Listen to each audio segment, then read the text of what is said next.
ওই দিনটাকে ভয় করতে হবে, ওই দিনের প্রস্তুতি নেওয়ার দরকার আছে না নাই? এজন্য মুসলমান ভাইরা আমার, আল্লাহ রাব্বুল আলামিন কোরআনুল কারীমের মাধ্যমে আমাদেরকে চমৎকার ভাবে জানিয়ে দিলেন, وَإِذَا سَأَلَكَ عِبَادِي عَنِّي فَإِنِّي قَرِيبٌ أُجِيبُ دَعْوَةَ الدَّاعِ إِذَا دَعَانِ فَلْيَسْتَجِيبُوا لِي وَلْيُؤْمِنُوا بِي لَعَلَّهُمْ يَرْشُدُونَ। আল্লাহ রাব্বুল আলামিন বিশ্বনবী মুহাম্মদুর রাসূলুল্লাহ সাল্লাল্লাহু আলাইহি ওয়াসাল্লামকে বলছেন, হে নবী, আপনার কাছে যখন আমার কোন বান্দা আমার ব্যাপারে জিজ্ঞেস করে, আপনি তাদেরকে বলে দিন, ফাইন্নী করিব, নিশ্চয় আমি আল্লাহ বান্দার সন্নিকটে রয়েছি। এজন্য সব সময় বিপদ আপদে পড়লে ডাক দিব কাকে? আরো জোরে বলতে হবে, কাকে? সব কিছু আমরা কার কাছে মুখাপেক্ষী হব? সব সময় মুখাপেক্ষী হতে হবে আল্লাহর। এজন্য আল্লাহ রাব্বুল আলামিন কোরআনুল কারীমের 112 নম্বর সূরা, সূরা ইখলাসের মাধ্যমে আমাদেরকে জানিয়েছেন, কুল হুয়াল্লাহু আহাদ আল্লাহুস সামাদ লাম ইয়ালিদ ওয়া লাম ইউলাদ ওয়া লাম ইয়াকুল লাহু কুফুয়ান আহাদ। হে নবী, আপনি বলে দিন, কুল হুয়াল্লাহু আহাদ, আল্লাহ এক, আল্লাহুস সামাদ, তিনি কারো মুখাপেক্ষী নন, লাম ইয়ালিদ ওয়া লাম ইউলাদ, তিনি কাউকে জন্ম দেয় নাই, ওয়া লাম ইয়াকুল লাহু কুফুয়ান আহাদ, এবং তিনিও কারো কাছ থেকে জন্ম নেয় নাই। আল্লাহ আসমান এবং জমিনের মধ্যে এক এবং অদ্বিতীয়, তার গুণাগুণের দিক থেকে কেউ সমকক্ষ নাই, আর আমরা সকলে তার মুখাপেক্ষী। এই জন্য আমাদের যার যখন যা কিছু প্রয়োজন, চাইবো কার কাছে? আরো জোরে বলতে হবে, কার কাছে? আল্লাহ রাব্বুল আলামিনের কাছে চাইতে হবে। মুসলমান ভাইরা আমার, যুগে যুগে ওলিয়া উলিয়ারা, নবী রাসূলগণ, তাদের যা কিছু প্রয়োজন হয়েছে আল্লাহ রাব্বুল আলামিনের কাছে দোয়া করেছে, চেয়েছে। ওই আল্লাহ এখনো আছে না নাই?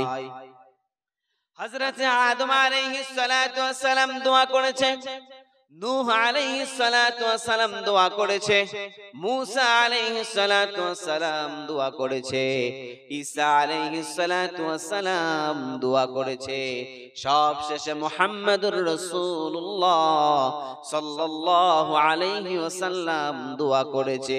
তাদের সকলের দোয়া যিনি কবুল করেছেন তিনি কে? এজন্য বিশ্বনবী মুহাম্মদুর রাসূলুল্লাহ সাল্লাল্লাহু আলাইহি ওয়াসাল্লাম বলেন, ইন্না রাব্বাকুম হাইয়ুন কারীমুন ইস্তাহয়ী মিন আবদিহি ইযা রাফা ইয়াদাইহি আন ইয়ারুদ্দাহুমা সিফরান। যখন কোন বান্দা আল্লাহ রাব্বুল আলামিনের কাছে চায়, আল্লাহ ওই বান্দাকে খালি হাতে ফেরাতে লজ্জাবোধ করে। কিন্তু আমাদের সমস্যা হলো, আমাদের যার যা কিছু প্রয়োজন হয় প্রথমে আমরা নিজেরা চেষ্টা করি সমাধান করতে, তারপর যদি না পারি পরে যাই আল্লাহর মসজিদের ইমাম সাহেবের কাছে, তারপর যাই আল্লাহ রাব্বুল আলামিনের কাছে। যেমন এক্সাম্পল স্বরূপ বলা যায়, আমার আপনার যদি একটু অসুস্থতা আসে, এই অসুস্থতা আসার পরে আমরা প্রথমে ফার্মেসিতে যাই কি যাই না? ওষুধ কিনতে যাই। ওষুধে একটু ভালো না হলে একটু মানে হাসপাতাল, প্রাইভেট ক্লিনিক গুলোতে যাই কি যাই না? ওখানেও যদি ভালো না হয়, তারপর মেডিকেল কলেজ, হাসপাতাল সব শেষ করে আসার পরে মসজিদের ইমাম সাহেবকে বলবে, হুজুর আমি অনেক দিন যাবত অসুস্থ, একটু দোয়া করেন যেন ভালো হয়। কথা বলেন ঠিক কিনা? কিন্তু আমার আপনার উচিত ছিল এজ এ মুসলিম হিসেবে প্রথমেই কার মুখাপেক্ষী হওয়া? আল্লাহর মুখাপেক্ষী হওয়া। সুস্থতার মালিক কে? সম্পত্তির মালিক কে? রিজিকের মালিক কে? সব কিছুর মালিক যদি আল্লাহ হয়, তাহলে আমরা আল্লাহর কাছে চাইতে দেরি করি কেন? এটা হলো আমার আপনার বুঝের কমতি, আমার আপনার ইয়াকিনের ঘাটতি। আমি আপনি বিশ্বাস করি যে আসমান থেকে সব কিছু হয়, তারপরেও সাথে সাথে আবার এটাও বিশ্বাস করি নিজে না চেষ্টা করলে হয় না। এটা বিশ্বাস করি কি করি না? এটাও এক প্রকারের শিরিক। আপনাকে বিশ্বাস করতে হবে আল্লাহ তাআলা কোনো ওয়াজা ছাড়া, কোনো ওসিলা ছাড়া দিতে পারেন কি পারেন না? কোনো মাধ্যম ছাড়া আল্লাহ দিতে পারে কি পারে না? আল্লাহ বনি ইসরাইলদেরকে মান্না ওয়া সাল্লা খাওয়ায় নাই? তাদেরকে তো আল্লাহ আসমান থেকে খাইয়েছেন। আমার আপনার আমল ইয়াকিন যদি তাদের মতো হয়, এখনো ওই আল্লাহ আমাদেরকে গায়বী খাজানা থেকে খাওয়াইতে পারে কি পারে না? পারে। এইজন্য আমার আপনার নিজেদেরকে পরিবর্তন করার দরকার আছে না নাই? এখন প্রশ্ন হলো, হুজুর নিজেকে তো পরিবর্তন করাইতে চাই, কিন্তু যখনই পরিবর্তন করাইতে চাই তখনই আমাদের মনের মধ্যে শয়তান বিভিন্ন প্রকার ওয়াসওয়াসা দেয়, শয়তান বিভিন্ন ভাবে সুরসুরি দেয় যে এই মাত্র সিনেমা দেখলা, এই মাত্র নাটক দেখলা, অশ্লীলতা বেহায়াপনা বেলাল্লাহপানার সাথে নিজেকে যুক্ত করলা, এখন আবার সুফি সাহেব সেজে মসজিদে যাও, তোমাকে কি আল্লাহ ক্ষমা করে দিবে? এই ধরনের ওয়াসওয়াসা আমাদের মধ্যে আসে কি আসে না? বলেন আসে কি আসে না? এই ধরনের ওয়াসওয়াসার কারণে আমরা ইসলাম থেকে, দ্বীন থেকে, শরিয়ত থেকে অনেক দূরে সরে গিয়েছি। এইজন্য এটার থেকে পরিত্রাণ পাওয়ার উপায় কি জানার দরকার আছে না নাই? শুনবেন আপনারা?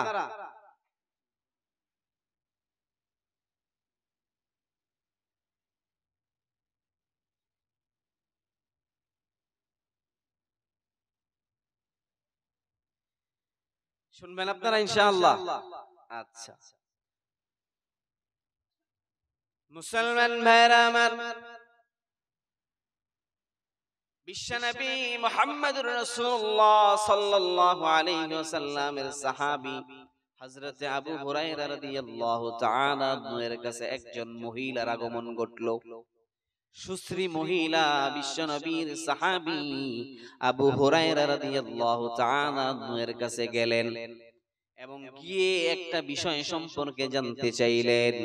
আবু হুরায়রা তাকে অভয় দিলেন, বলো কি বিষয় সম্পর্কে জানতে চাও? ওই মহিলা প্রথমে বলল, আবু হুরায়রা, আমি আমার যৌবনের খাহিশাতের কারণে জিনায় লিপ্ত হয়ে গিয়েছি। এই কথা শোনা মাত্র আবু হুরায়রা ওই মহিলা থেকে মুখ ফিরিয়ে নিলেন। ওই মহিলা এবার চিৎকার করে বললেন, আবু হুরায়রা, এখনো আমার কথা শেষ হয়নি, শুধু জিনা করেছি এখানে এই বিষয়টা শেষ হয়নি, বরং জিনাহের মাধ্যমে আমার গর্ভে সন্তান চলে এসেছিল, আমি ওই সন্তানকে জমিনে ভূমিষ্ঠ করেছি। আবু হুরায়রা আরো একটু মুখ ফিরিয়ে নিল। এবার ওই মহিলা বলছেন, আবু হুরায়রা, এখনো শেষ হয় নাই, আমার ভূমিষ্ঠকৃত সন্তান যখন আস্তে আস্তে বড় হওয়া শুরু করলো, আমার মনে হলো এই সন্তান যখন বড় হয়ে যাবে, তার কাছে যখন তার পিতৃ পরিচয় জানতে চাইবে, তখন কি উত্তর দিব? এই কথা শুনে, এই কথা ভেবে চিন্তা করে আমি আমার সন্তানকে গলা টিপে হত্যা করে দিয়েছি। এবার তুমি আমাকে ফতোয়া দাও, আমার এই গুনাহগুলোর ক্ষমা আছে নাকি? আবু হুরায়রা রাদিয়াল্লাহু তাআলা আনহু সাথে সাথে নির্দ্বিধায় বলে দিলেন, না না, এই গুনাহের কোনো ক্ষমা নাই, এই গুনাহের কোনো ক্ষমা নাই। ওই মহিলা চিন্তায় পড়ে গেলেন। সাথে সাথে তার বুকের মধ্যে আঘাত করতে করতে ঘর থেকে বের হয়ে গেলেন এবং সে তাওবা করা শুরু করলেন। বিশ্বনবী মুহাম্মদুর রাসূলুল্লাহ সাল্লাল্লাহু আলাইহি ওয়াসাল্লামের একটা চিরাচরিত নিয়ম ছিল, প্রত্যেক দিন তিনি ফজরের নামাজের পরে সাহাবায়ে কেরামের প্রশ্নের উত্তর দিতেন। তখন তিনি ফজরের নামাজের আদায় করলেন। আবু হুরায়রা রাদিয়াল্লাহু তাআলা আনহু তাকে জিজ্ঞেস করলেন, বিশ্বনবীর সাহাবী হযরত আবু হুরায়রা রাদিয়াল্লাহু তাআলা আনহু বিশ্বনবী মুহাম্মদুর রাসূলুল্লাহ সাল্লাল্লাহু আলাইহি ওয়াসাল্লামের কাছে এই বিষয়টা সম্পর্কে জানতে চাইলেন এবং তিনি গিয়ে বললেন, গত রাতে আমার কাছে একজন সুশ্রী মহিলার আগমন ঘটেছিল, তিনি এই বিষয়গুলো আমার কাছে জানতে চেয়েছেন। বিশ্বনবী মুহাম্মদুর রাসূলুল্লাহ সাল্লাল্লাহু আলাইহি ওয়াসাল্লাম বললেন, তুমি তাকে কি ফতোয়া দিয়েছো? আবু হুরায়রা বললেন, ইয়া রাসূলুল্লাহ, আমি বলেছি এই গুনাহের কোনো ক্ষমা নাই। বিশ্বনবী মুহাম্মদুর রাসূলুল্লাহ সাল্লাল্লাহু আলাইহি ওয়াসাল্লাম বললেন, তুমি যখন ওই মহিলাকে এই প্রশ্নের জবাব দিয়েছো, ওই মহিলা দিল থেকে আল্লাহ রাব্বুল আলামিনের কাছে তাওবা করেছে। আল্লাহ রাব্বুল আলামিন সাথে সাথে জিবরাইল আমিনকে আমার কাছে প্রেরণ করেছে। আল্লাহ রাব্বুল আলামিন কোরআনুল কারীমের 25 নম্বর সূরা